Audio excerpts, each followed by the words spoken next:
David Haynes is the author of Right by My Side, Somebody Else's Mama, All American Dream Dolls, Welcome to Your World, Writings for the Heart of Young Americans, The Everyday Magic of Waterley Higgins, The Full Matilda, A Star in the Face of the Sky, and his newest collection is Martha's Daughters and Other Stories. Thank you for joining me, David. My pleasure. I'm excited to be here. David, this book is a remarkably brilliant collection of stories. It's incredibly funny, and yet your sense of humor is a sense of understanding, I think, and that's what makes it so funny. And what conveys your sense of understanding is the miraculous prose. Did this just pour off the tip of your pen? Well, I do think it's part of my sensibility. One of the things that I think about the humor in the book is, and that I would like to point out about it from my perspective is, I think a lot of it is, first of all, a lot of it are the things that people think but don't say. Including the author, and including all the characters. I mean, a lot of it would be just brutal if people actually said some of these kinds of things to each other, right? And then, Exactly. and then I think the other part of it is, and I think this is, from a craft standpoint, then one of the secrets to writing good comic fiction is that it's in the rhythms of the prose, right? And Exactly.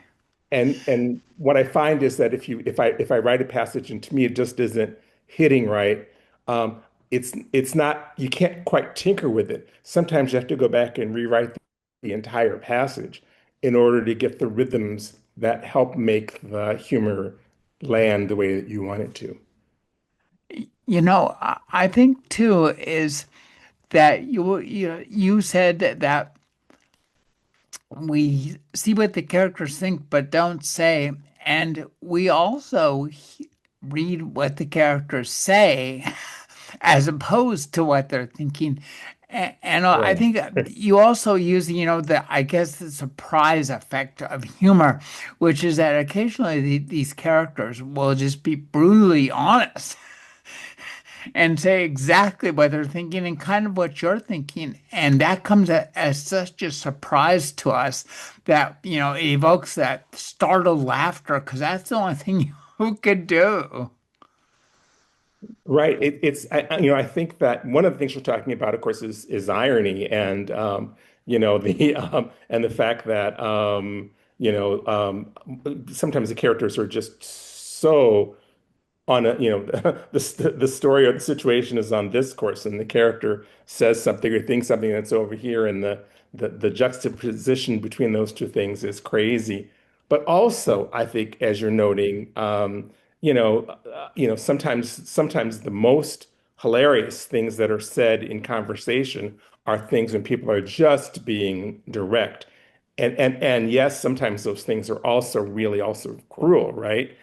But people, we're so those of us who believe that we are polite people and good people are we try to, hew to the social norm of, not being rude or not being too direct in public. And then when you meet somebody who is just completely puts it out there, it's kind of funny. And we're laughing at how uncomfortable it makes us, I think, too, that people can be that direct or dare to be that direct. Well, also, one of the things I loved about this whole book is that it makes very entertaining the lives of people who are in the lower class, the lower middle class, and maybe clinging on by the fingertips to the middle class. This is a set of characters that I rarely find in fiction. Usually, you'll get a few. Maybe you'll get some, scrubby down and outs in a piece of fiction, but there's, always like millionaires and billionaires and people who are super competent at this or that. And with it, when I read this book, one of the closest analogs I found is, arguably America's greatest and best-selling writer right now, Stephen King, who, Hopefully not that dark. no, I think you're Stephen King kind of without the gore, but you have that the same sensibility he has. If you read a lot of his books, his characters are not superstars. They're not superheroes. They're not much of anything except in the wrong place at the wrong Right, time. right. And I think that your focus on this class of America is really important. It was made the reading to me much more pleasurable because I could really identify with all these people. They're, as I said, they're clinging with their fingertips to whatever economic part of the ladder they're on. So, talk about looking at the lives of real Americans in the 21st century. And since you are writing in the 20th century, you've been doing this for a long time. Talk about the contrast. Has anything changed for you? Has anything changed for me? Is a somewhat different question, I think, than Hmm. has anything changed for the characters that I write about. But Well, I'm asking both questions. both questions. So let me answer the first question first. I think that for me, what resonates with me with your question is that so many of the depictions of people in all kinds of narrative, whether it's fiction or television, film, are folks who lead pretty amazing lives. They live in fabulous apartments, and often they live in the best parts of the great cities, or in very stereotypical suburban neighborhoods that are with lovely manicured lawns. And And there's always parking, ample parking. always sample parking, and they all have great wardrobes. A lot of my characters, with perhaps the exception of the character, the narrator of the novella, Cynthia, are folks whose lives are markedly lower middle class. And I would actually just describe these as just working folks. They're the kind of Hmm. folks that get up and go to Exactly. work every day, and their lives are not particularly glamorous or extraordinary. Um, and you're right. I think their lives are fairly much missing from a lot of storytelling. And it's because if you're in a, just to get slightly political here, or actually cultural, this is more of a cultural criticism than a political one. If the medium is about sort of selling a lifestyle, which is particularly television and movies, there's not a lot to sell in terms of living in a fairly ordinary apartment with ordinary furniture. I mean, you can't, sell a lot of it's not glamorous, right? But those lives are interesting and important all the same, right? I think that for those characters, I don't think a lot ever changes. I think that in fact, the economy goes up, the economy comes down, and they're still going to be struggling week to week to pay the bills. Maybe the big difference in some of their lives is because they've always lived that way, they've got a lot more strategies about how to survive, right? They have a lot more recipes for casseroles that are going to last a week. Um, Yeah, I can attest to that myself.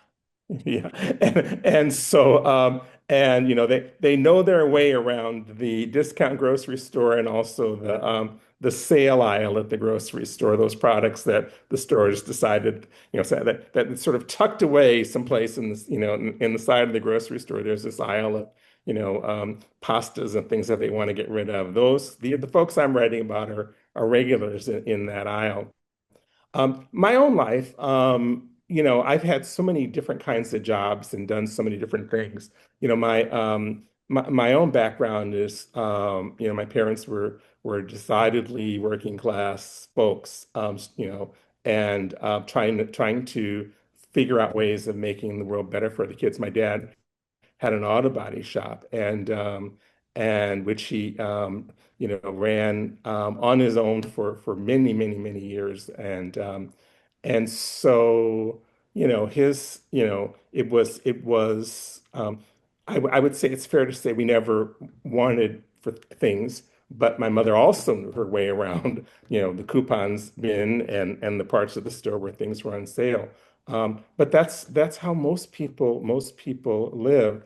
And I remember it took me a long time in my own life to sort of calibrate my brain to, particularly when I was a young adult, to the fact that, oh, nobody really lives like the folks in those that we see in TV and films, and also the kinds of lives that are portrayed in a lot of contemporary American fiction, the kind of suburban angst. Yeah, that didn't resonate with me either. So over these years, what I've done is try to figure out how to write stories about the people who live the lives that I've lived, and also most of the people I know. Yeah.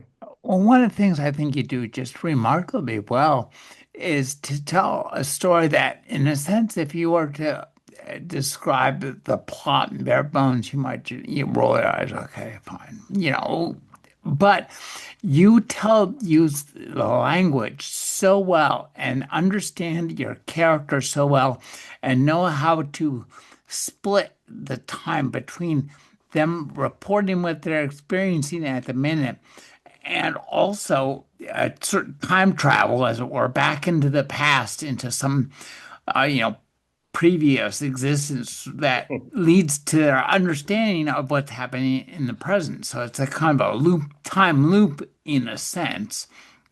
And I think nowhere is this better done than in the title novella, Martha's Daughter.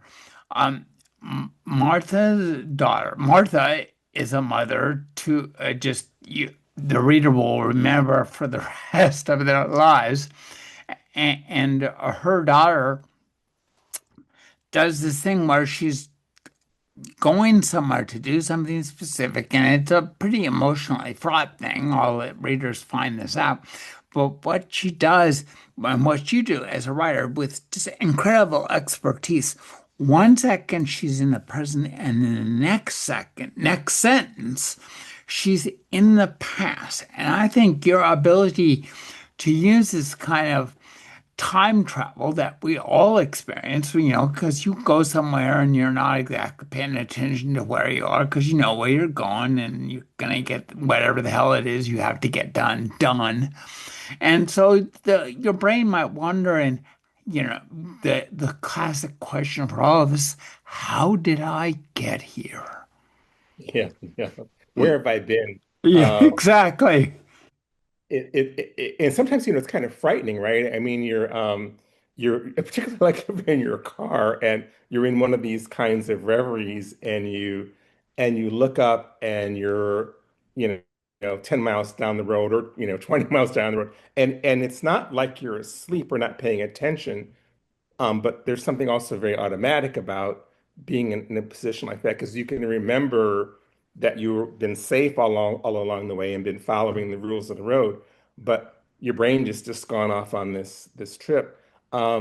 It happens to, I think, maybe this is not a fair claim. I'm going to argue that I think it's something that happens to writers even more than it happens to other people.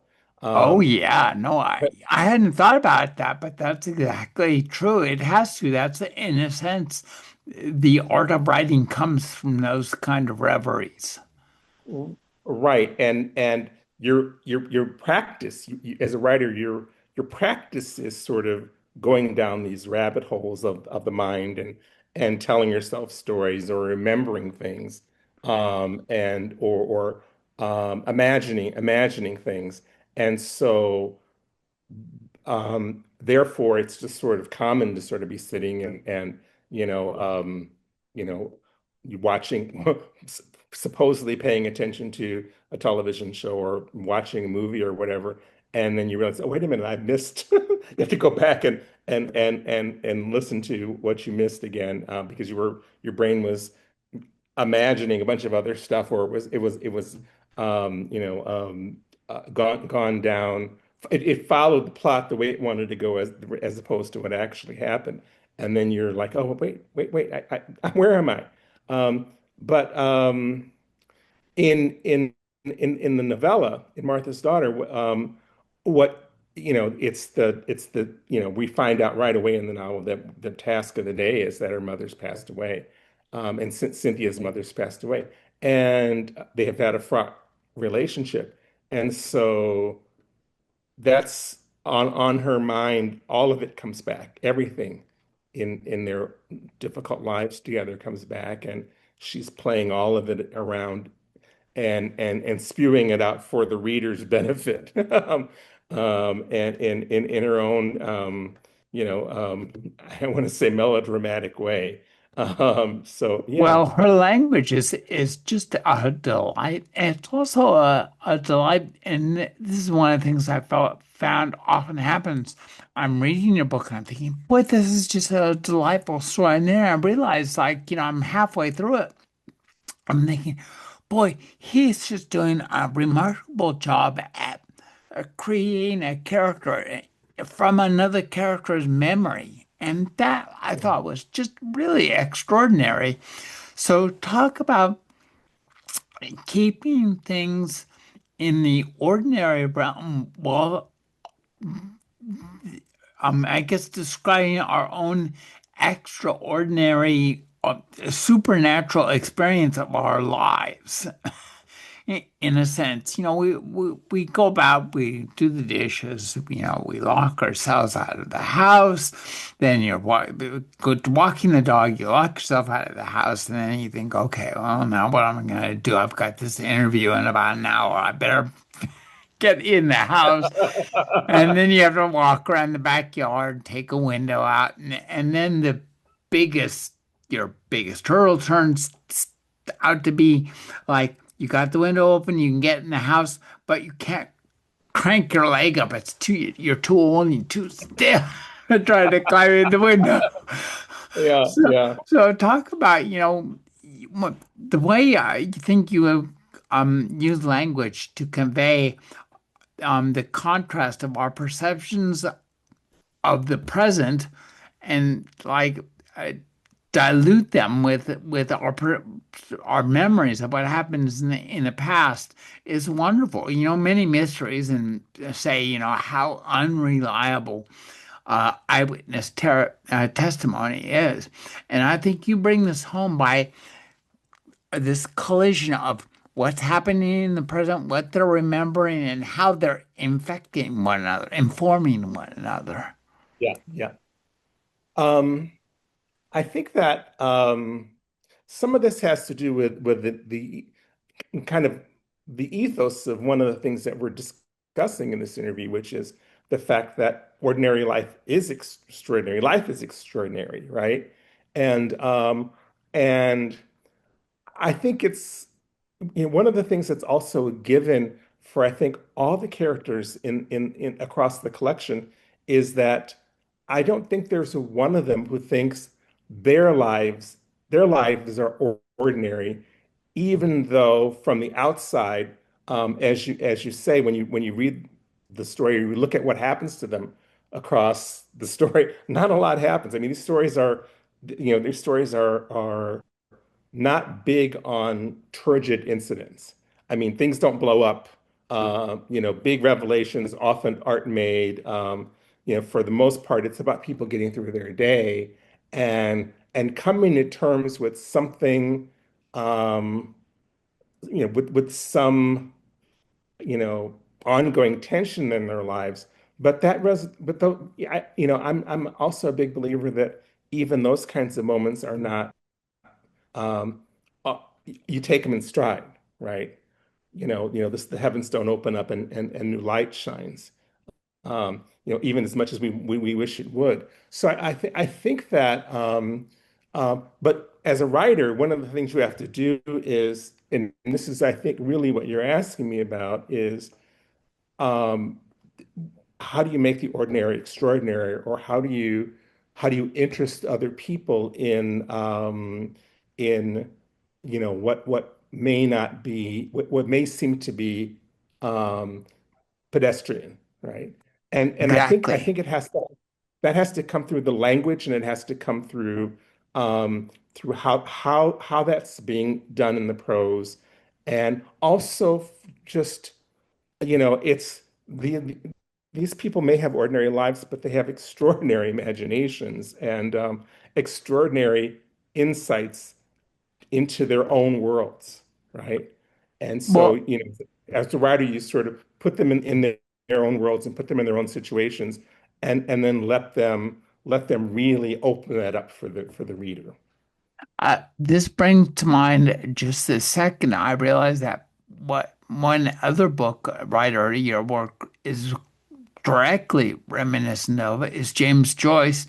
And I'm thinking of Ulysses because Ulysses was conceived on the idea that every day is an epic adventure. And so in 24 hours, the main character has essentially, a epic adventure. And I think that's the way we all see ourselves. We're narrative species. We tell our lives and our identities are our stories. And we're sure as heck going to write them the way we want them to. And one of the things I think that I loved about Martha's Daughter, the title story, was the character of Janine Chalfant, who uh, is gets to go with Cynthia to help Cynthia pick up her mother's, deal with her mother. And you do a fabulous job of revealing us to her as Christine Caesar, but or Cynthia Caesar. But then slowly that evolves so that our perception of her kind of splits from where Cynthia is, and Cynthia kind of comes back to track us. And I think it was just really remarkable. And you're very generous to your characters, even the characters who are deeply flawed or might be deeply flawed or seen as deeply flawed, come off, you know, sweet and charming. Humans are essentially sweet and charming people in your books, and that's a remark. They're also hella entertaining too. Yeah, people are a lot of fun, right? And if you can get back past, sometimes you have to scrape through the warts or look around, see the warts.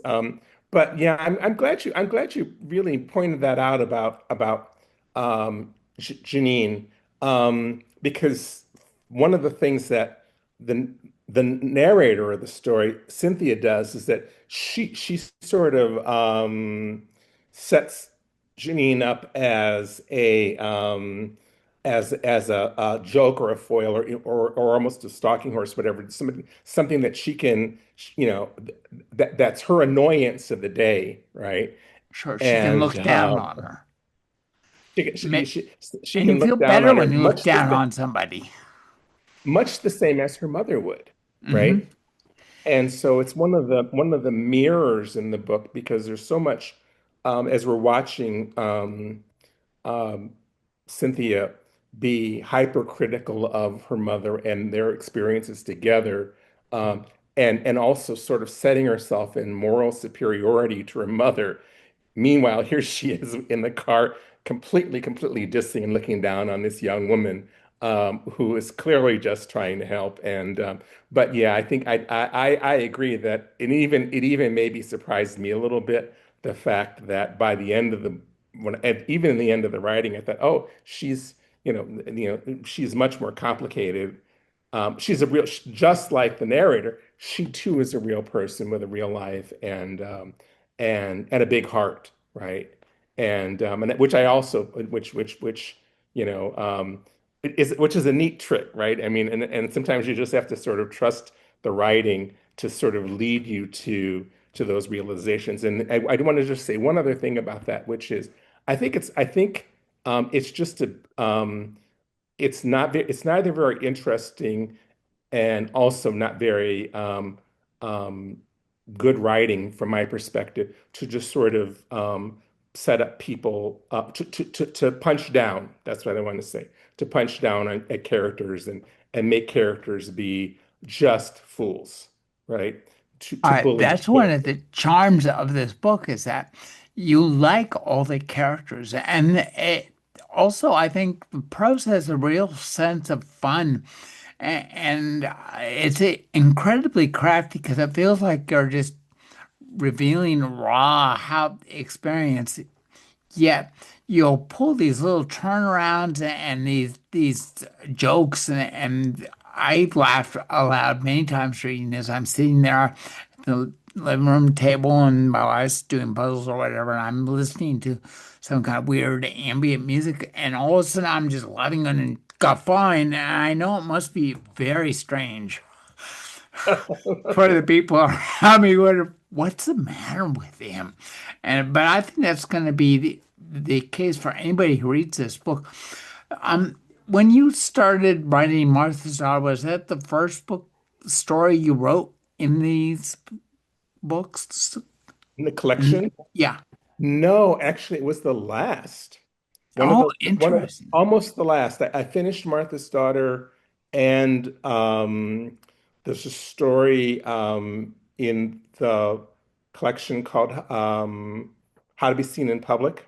Oh, yes, yeah. And, and those were both being written just as the book was going into the publication process, being finished. Now, with Martha took many, many years to write.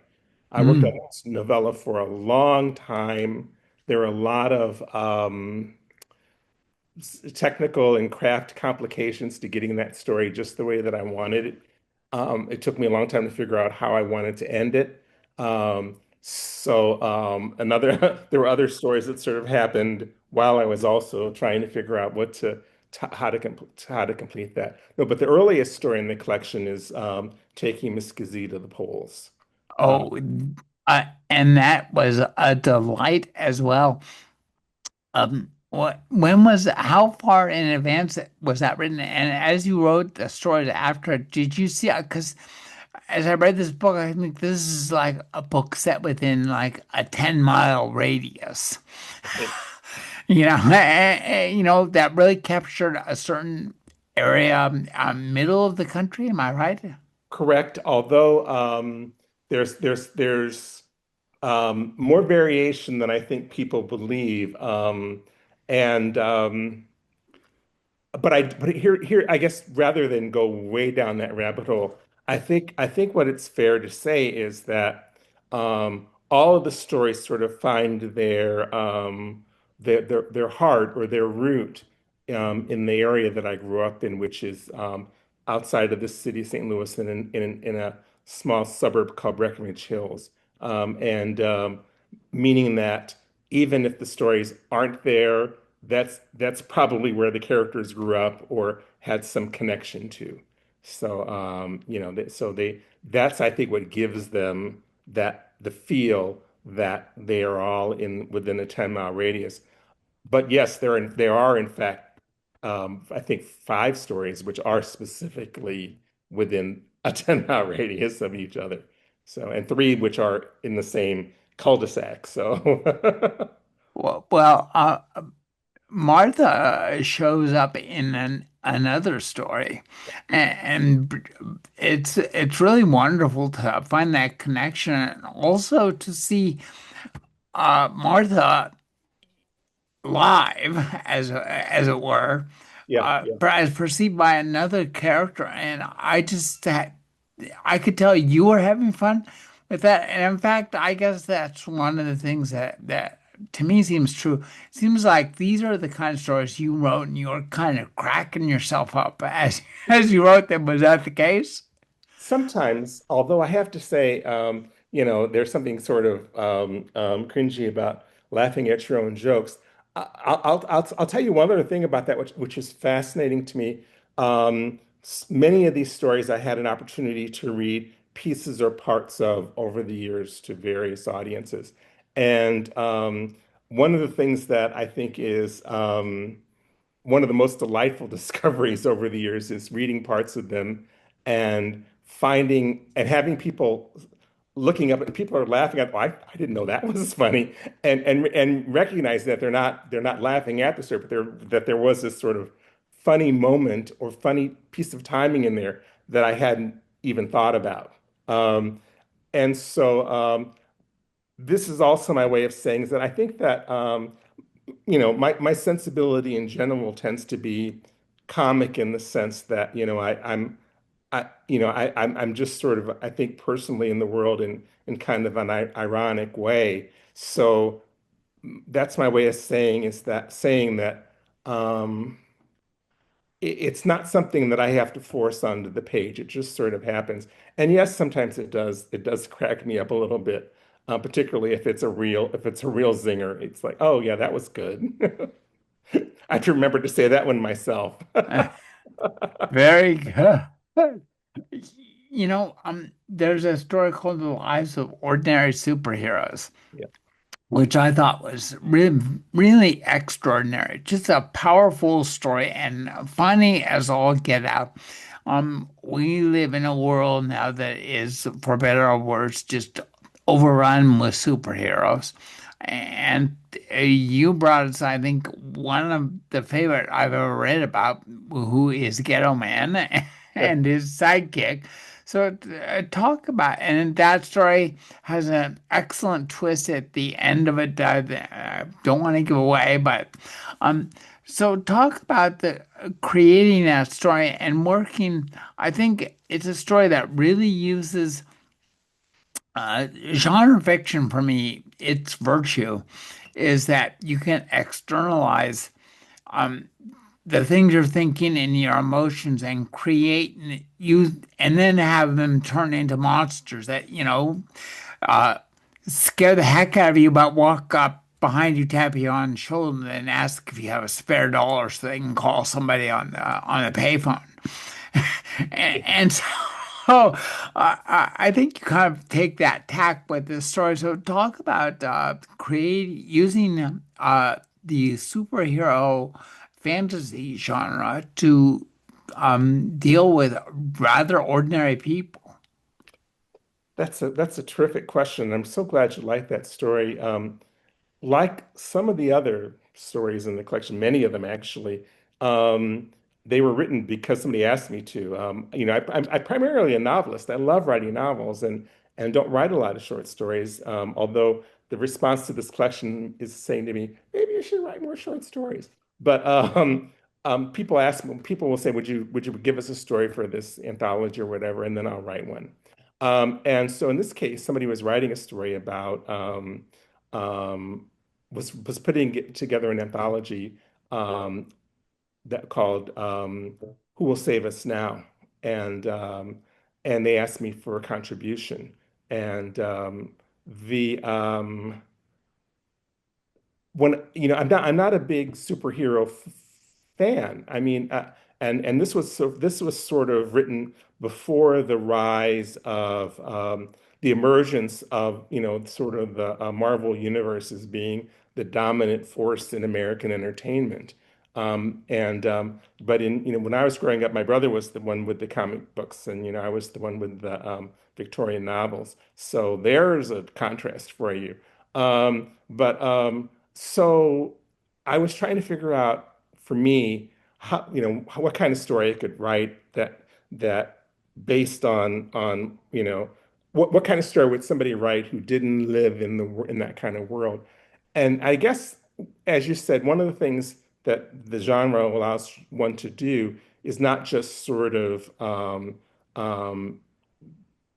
be in the headspace in a different way. It also allows one to sort of comment on the larger society in interesting ways, which is what I think it does at its very best. What the genre does is its very best.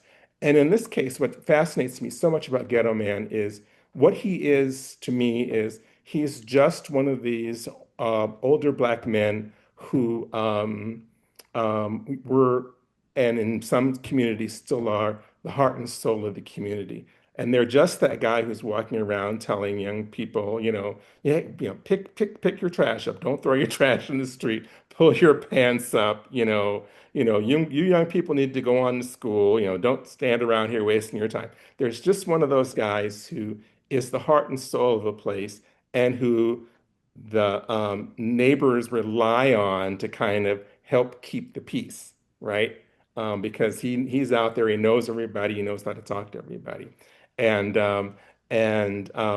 his the disappearance of people like that are is one of the things that happens as communities disintegrate. There's a disintegral ray in the book, which is what, disappears his community, and kind of turns him into a superhero when the housing project that he lives in is destroyed. Then he moves to another neighborhood and gains his power. So, There's a piece here. I'll read this to you. It's from the story.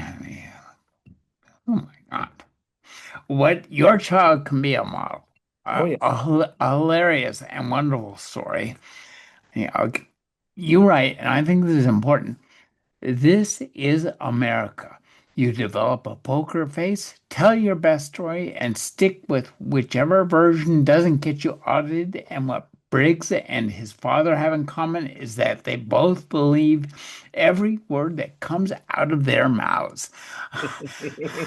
I think, in the near future, when they're putting gravestones up for America as a country, they can put that right on the bottom there. I love that line too. And it's without giving anything away in the story, it really is it's a belief that really helps resolve the story I think in the best way, but also in a problematic way. Well, I think that's one of the things too that typifies this collection and makes it so engaging is that these people, their biggest problems are not very big, No. and they are usually the creator of said problem and also the one getting in the way of solving a said problem. And so I'd like you to talk about, because I think your sense of plotting is really amazingly beautiful. Um, Everything is super low key in what happens. It's not like people are getting shot up or run over or any of that other stuff. They're just going to work and trying to deal with the neighbors. And believe me, that's hard enough to do every day. So, Plenty of uh, challenge. that's enough challenge for me. So talk about, creating plots that are entirely low key, character centric, based on perceptions, and that have all the fun and the reward of blowing up skyscrapers and swinging from whatever and exciting car chases. Whatever the staple of the day is, I think that your stories are as entertaining as anything you could see, and it's all down to the prose and your ability to reveal and contrast what we think about, and you said this earlier, and what we do and what we say. Yeah. Pretty different things. Some of it has to do with sort of in thinking about my own life, realizing that how many high-speed car chases have I been involved in? I think up to this point, none. And I've been mercifully spared of natural disasters, et cetera. And this is not to say that I'm craving having any of those things happen, and that those things don't make interesting narrative, right? But I think the point is that the even as I think about those kinds of let's take a big budget disaster movie. Um, for me, off always the most interesting part of the movie is not when things are blowing up, but when the the necessary side plot that has to be put in there to make it at least seem like that there are characters in the movie, right? So, the teenage daughter, is petulant and doesn't want to get in the car to drive away from, the monster that's coming, right? And Mhm. so we learn the tender relationship between the father and the daughter, which finally, comes to fruition as he pulls her from the jaws of the monster and saves their lives, and then they look forward to the future, right? Um, so for me, it's like, okay, what's that about? Let's spend some time. The question, a more interesting question to me, in to then how is he going to save his daughter from the monster's mouth? The more interesting question is, how did he feel this morning when she told him off during breakfast? And what was really going on in that house that makes her so petulant, and how does he navigate those kinds of things on an ordinary day? That's what's interesting to me. But we talked about this earlier, and I said so that the challenge then is, how do you make that interesting without blowing a bunch of stuff up? And that's always hard. That's actually the hard part about any fiction writing or any storytelling is how do you bring your vision to life, or how do you bring the world that you want the reader to experience to life, in a way that is going to keep them engaged. And so Well, that's what we learn to do as writers. You just learn to figure, okay, I've got to make it happen this way for me, and then the next writer that we love is going to find a very different way of doing that. I think the way you do it is to give every one of your characters what one of your characters would call a smart mouth. Yeah, yeah. In the way that we all have that, we all, learn to use the language in a certain way.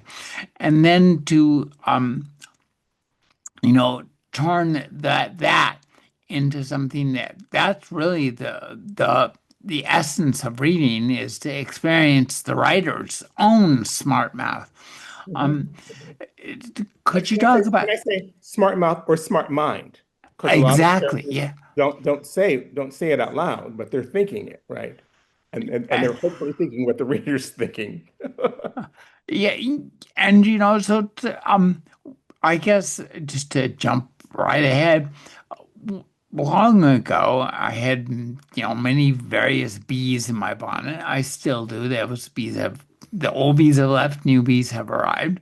Yeah. But something that I was trying to do work for NPR, and I said, pitched my editor with the story. I want to, because at the time I thought it was the case, that people are so entrenched and so controlled by the economy and their economic circumstances that which are the overwhelming cages within which we live, that there could or should or would be a new genre of fiction, which was economic fiction. In the same way, there's science fiction, there's fantasy, there'd be economic fiction where, it's even though the characters have their own stories and their own things happening, that economic cage within which they live is, the way that the limitation that the author uses to generate ideas. I mean, genre fiction, science fiction, once you think of you're H.G. Wells in 1800, and you think, wow, time machine, what a great idea. And then you have Victorian gentlemen sitting in stuffy rooms and weird devices, and, you get a vision of humanity's future. I would say that, this book is a really excellent use of the economic genre to, keep it consistent, but also to evoke all the joy, the humor, the fun of reading. So, talk about the economics of this work. Was it something you think about, or is it just something that lives around you? Um, I think I have thought about it both overtly and directly and also subconsciously. And years ago, I gave a class at the Warren Wilson MFA program called Fiction About Work. And, um, and one of the things I was really interested in when I gave that class was that work seemed to be a thing in the world that was missing from a lot of fiction. Um, and I was sort of lamenting the fact that it was You're fine. exactly right.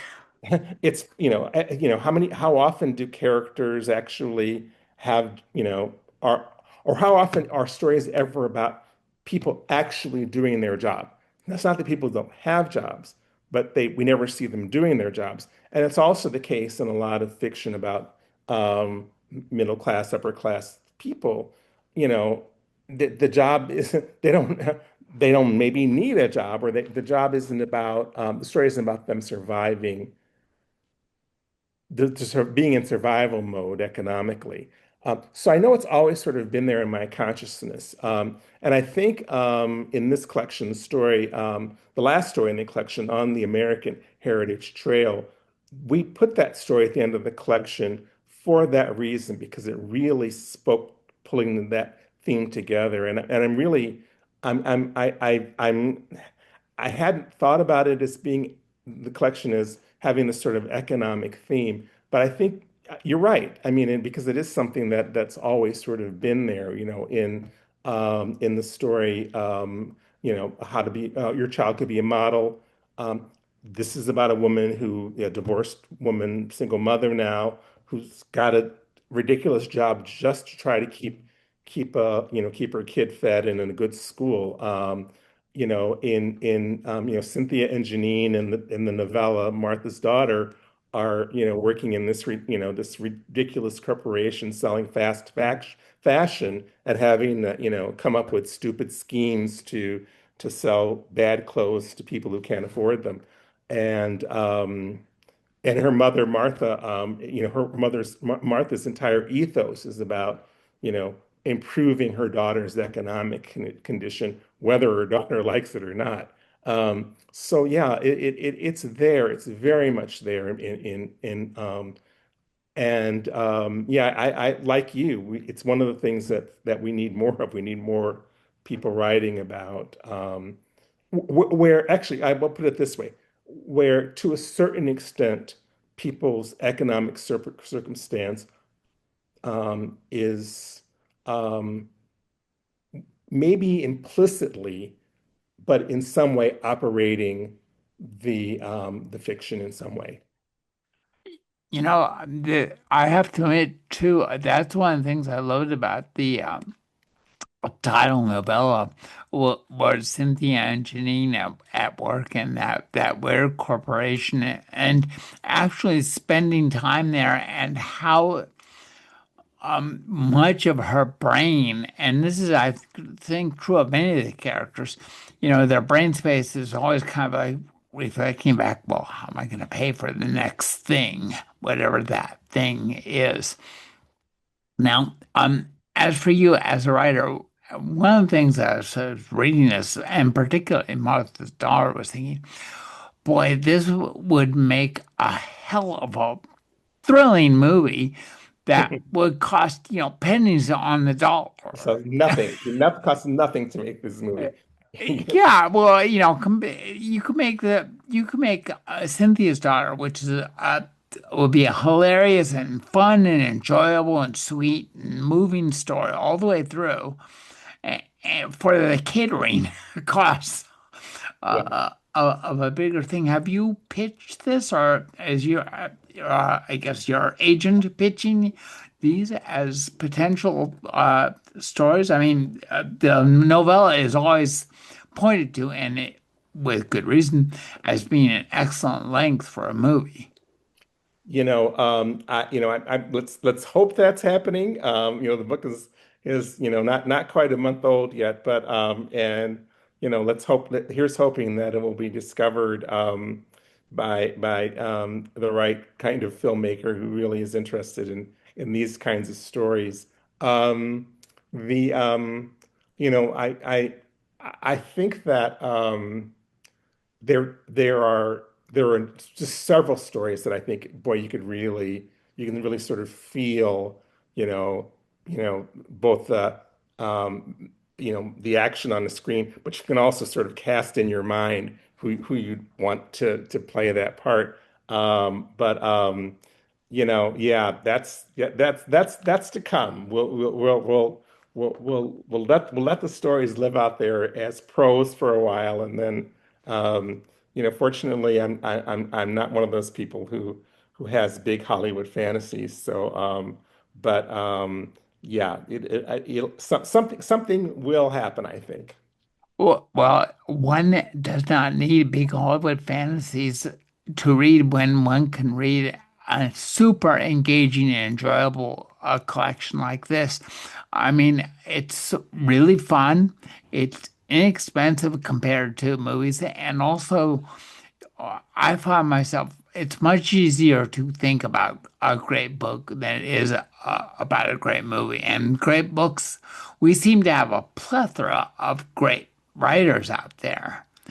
Not so much in the movie world, but Yeah, that's yeah. because, it's a big, it's uh, 25, 50 people throwing in ingredients into the stew, not a good recipe for a good stew. It's also economically where we are in that industry is when you think about we talked about superheroes before. I mean, that's both a it's sort of self-defeating in that cost hundreds of millions of dollars to create these things, and they have to make hundreds of millions of dollars to recoup their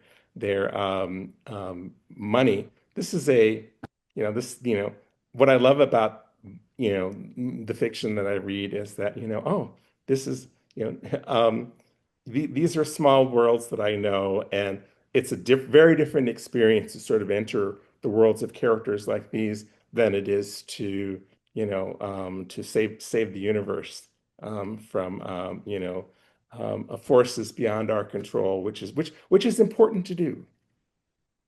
I think actually you are saving the world from forces beyond our control, which is the people who make superhero movies. Oh, I've well, been speaking with David Haynes. His new book is Martha's Daughter. This is an outstanding collection. If you want to laugh for about 15 hours while you're reading and listening to ambient music, I'd say go for it. Thank you for joining me, David. thank you so much for having me back, Rick. I always love talking to you.